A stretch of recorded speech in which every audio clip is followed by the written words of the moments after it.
I'm Paul Eggert, Vice President of Governmental Affairs for the Minnesota Realtors. And I'm Ryan Hamilton, Associate Legal Counsel with the Minnesota Realtors. Welcome to this week's legislative update.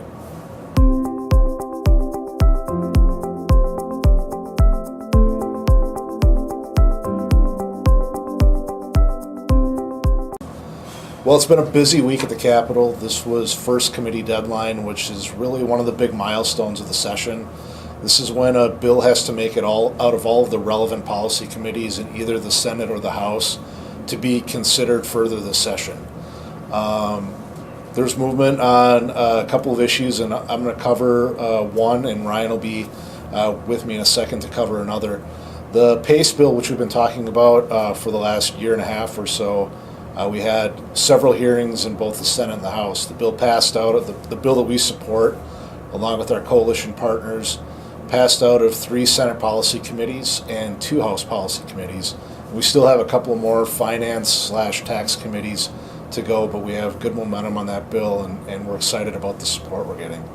One bill that we've been talking about that is not moving forward at this time is our bill to repeal the seat time requirement for internet continuing education courses.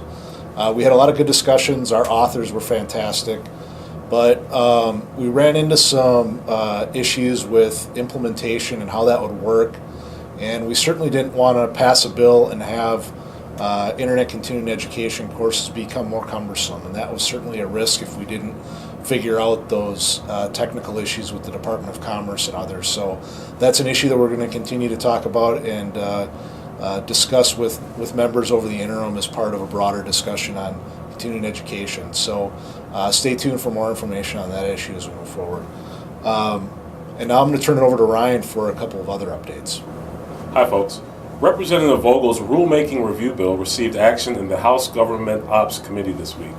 That's the bill being carried on behalf of the builders. And again, that bill is the goal of that bill is to address cost drivers that go into the production of housing.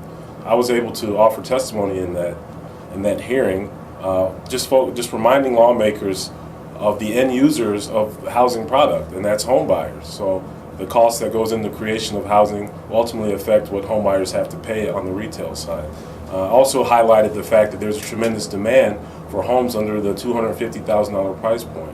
And so if we can work on that affordability level, there's great demand out there. So we want the rulemakers to be conscious of that.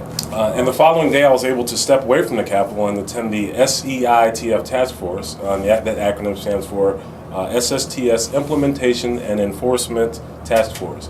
And that's a group of interested parties comprised of several counties, the Minnesota Association of Counties, Realtors, of course, and the MPCA. And it's a group that meets several times a year, and we talk about septics. In yesterday's discussion, we discussed our disclosure on septics and maybe adding something to that to address what's called Type 4 systems, as well as the new rulemaking that MPCA has proposed regarding pumping septics at the point of inspection. So it was a very good discussion, and we'll get back to you as those proposals move forward. Thanks.